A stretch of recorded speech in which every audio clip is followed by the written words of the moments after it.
1970 تک پاکستان میں 30-40 امبانی، ٹاٹا، برلا سے بڑے جینیس.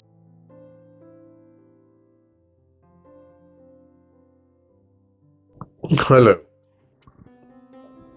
السلام علیکم.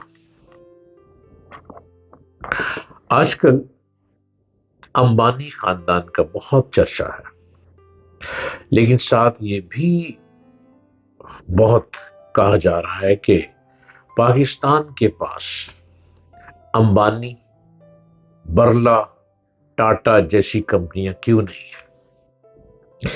لیکن کیا کیا جائے کہ نئی نسل کے لیے جاننا ضروری ہے. 1970 تک، 1970 تک پاکستان میں 30-40 امبانی، ٹاٹا، برلا سے بڑے جینیس، صنعتکار، بینکار، بزنس جینیس تھے جنہوں نے ملک کی معیشت کو سنبھالا ہوا تھا.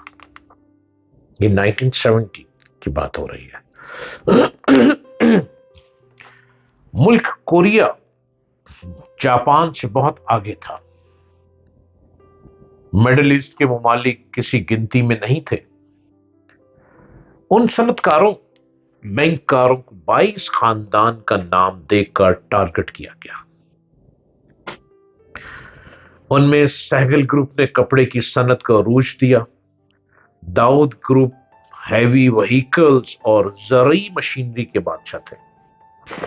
داؤد ہرکولیس کے پاس ٹریکٹر کی پروڈکٹ تھی. ہارون خاندان چھوٹی مصنوعات، اصفہانی خاندان اور سلہٹ کے چائے کے باغات کے مالک تھے. ملک کی پہلی ایئر لائن قائم کی جو آج کی سب ایئر لائنوں سے بہتر تھی. حبیب گروپ بینکنگ کے کنگ تھے. 60 کی دہائی ان کا حبیب پلازا ایشیا کی بلند ترین عمارت تھی. آئی بی ایم بینکنگ ایشیا میں پہلا سسٹم بلڈنگ کی 9ویں منزل پر نصب ہوا. فینسی کپڑے کی صنعت نشاط گروپ کے پاس اور مختلف مصنوعات کے بانی تھے. لاہور میں بیکو انڈسٹری یعنی Batala engineering cycle motorcycle assemble کرتے تھے. ان کی بیکو، ہرکولیس، سہراب، رستم سائیکل پورے ملک میں چلتی تھی. میاں شریف کی تخفاق ٹیوبویل اور تھریشر کے بانی تھے. سن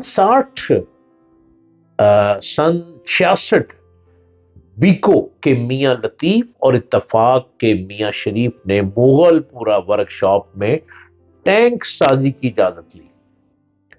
لارنس پور وولن ملز کی سویٹنگ دنیا میں نمبر 1 تھی، جو کہ پوری صنعتی ریاست تھی، جن کے مالک مشینری بنگلہ دیش لے گئے. بھٹو صاحب نے ان 22 خاندانوں کے خلاف تحریک چلائی کہ ملک کی ساری دولت ان کے پاس ہے، ان کے پیٹ سے نکال لوں گا. ہم عوام ان کے خون کے پیاسے ہوا کرتے تھے. ہم نے ان محسن خاندانوں کے خلاف خونی تحریک چلائی. بھٹو صاحب خود بھی فیوڈل تھے، اور فیوڈلز یعنی بڑے زمینداروں نے پاور میں آ کر سب صنعتکاروں کی املاک بلا معاوضہ قومی ملکیت میں لے لی، جس کو نیشنلائزیشن کے نام سے یاد کیا جاتا ہے. سب جینیس خاندان تباہ و برباد ہوئے. بیکو کے میاں لطیف جرمنی چلے گئے، قسم پرسی کی حالت میں فوت ہو گئے، ان کی بربادی ہو گئی. اتفاق کے میاں شریف ملک چھوڑ کر گلف سٹیل ملز کے نام سے مڈل ایسٹ میں فیکٹری لگا کر بیٹھ گئے. اصفہانی کنگال ہو گئے. ان کے سلہٹ کے چائے کے باغات بنگلہ دیش لے گیا. ایئر لائنز پی آئی اے بن کر تباہ ہوئی. حبیب گروپ سے حبیب بینک چھین لیا گیا، سہگل گروپ سے کوہ نور جیسی بزنس امپائر پلاٹ بنا کر نیلام کر دی۔ کوہ نور پوٹوہار کی ماں کہلاتی تھی، تباہ ہوئی، رہے سہے جاگیرداروں کی اسمبلیوں میں لا کر بٹھا دیا، کاروبار بند کروا کر سیاست پہ لگا دیا۔ مشرقی پاکستان میں جنرل ایوب خان کے دور کے میمن سنگھ اور نارائن گنج بہت بڑے انڈسٹریل زون بنگلہ دیش کے کام آئے۔ کراچی سائٹ انڈسٹریل اسٹیٹ جہاں گندہارا والے ہینو ٹرک بناتے، شاہ نواز لمیٹڈ شیورلیٹ اور مرسڈیز اسمبل کرتے تھے، سب کچھ نیشنلائز کر کے تباہ کر دیا گیا۔ ان خاندانوں میں سے اصفہانی کی بیٹی حسین حقانی کی اہلیہ امریکہ چلی گئی، عوام کو بے روزگار کیا۔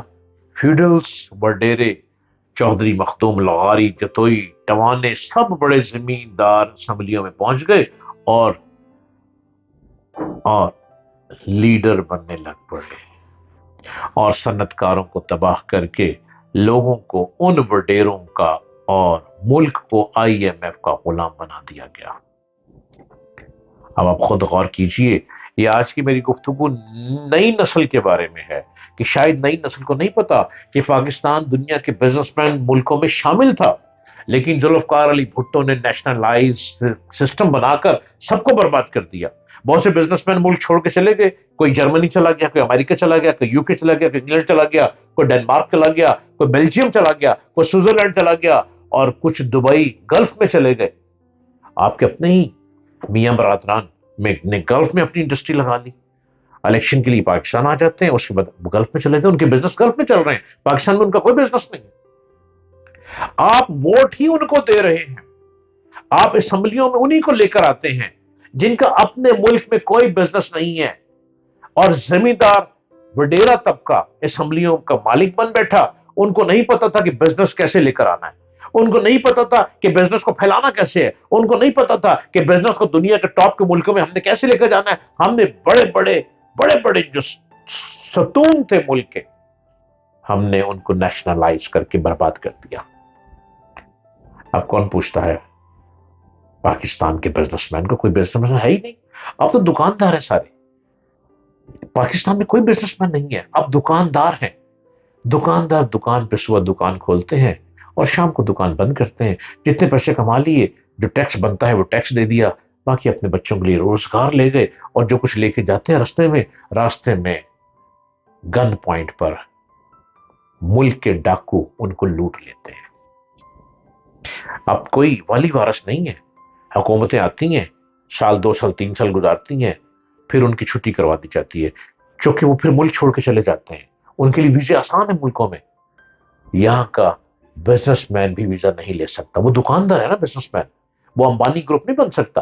امبانی گروپ بننے کے لیے ملک کو ساتھ دینا پڑے گا، اور ملک ساتھ نہیں دے پائے گا کیونکہ کوئی بھی لیڈر مکمل ٹائم نہیں گزار سکتا۔ جب کوئی لیڈر 5 سال کے لیے وزیر اعظم بن کر آئے گا تو وہ سوچے گا، وہ ملک کو بہتری کی طرف لے کر جائے گا، تو ہی ملک جو ہے پاکستان دنیا کے ٹاپ کے بزنس مین پیدا کر سکتا ہے، ورنہ دکاندار موجود ہیں، روٹی کماؤ اور روٹی کھاؤ، اور راستے میں لٹتے لٹتے چند پیسے بچ جائیں تو گھر میں پہنچ جاؤ۔